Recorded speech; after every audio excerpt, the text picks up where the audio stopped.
around the flights coming into Australia. Across Australia, there'll be a reduction by 30% of flights from India, noting the significant numbers in the crisis that that country is facing.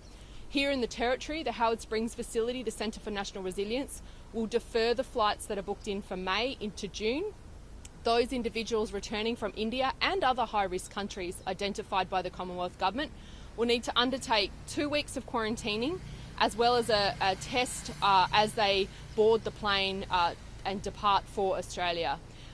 We also have an update on the numbers presently in the Centre for National Resilience, Howard Springs. 13 more people have tested positive to coronavirus that have arrived into the Northern Territory in the last period of time, bringing the total of 38 people in the Northern Territory positive for COVID-19. All of those are related to international travel. The majority, all but one, are being cared for at the Howard Springs facility in the red zone, and one person is in the care of Royal Darwin Hospital. I'm happy to take any questions. How concerning, 13 new cases today, how concerning is this for the Northern Territory Government? So any new case is concerning, and we of course wish those individuals well, and we hope that they have a relatively mild illness, and that is why you've seen those changes coming out of National Cabinet around the arrivals of flights from India and other high-risk countries into Australia, and particularly the Northern Territory. We have got, I don't have specific numbers, but there is a number of people who are Howard Springs, of course, they're all in quarantine and they're all isolated into their family groups, but there's a number of close contacts of those cases that we're also watching closely, so I expect there'll be more cases over the coming days. You don't have a number of how many people are separated? I don't have a number of close contacts, but I can tell the community these people are being cared for, they're in quarantine, the highest standards are in place, but I do expect that figure to rise. What are your thoughts on suspending flights from India indefinitely?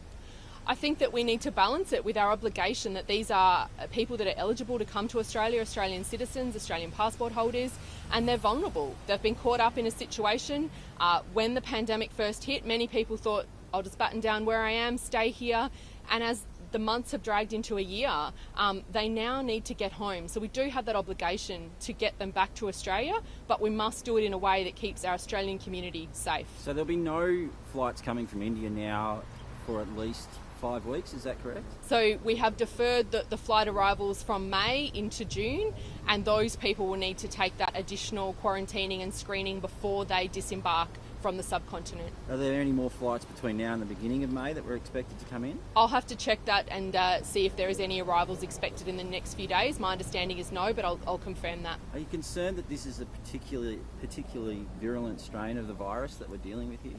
I think that question would be best asked of a health professional. I have heard anecdotal advice, and our clinicians are certainly concerned at what's happened in India. Just a few weeks ago it appeared to be under control, and to see hundreds of thousands of positive cases each day is very concerning, and we're making sure that our processes are keeping our Australian community safe.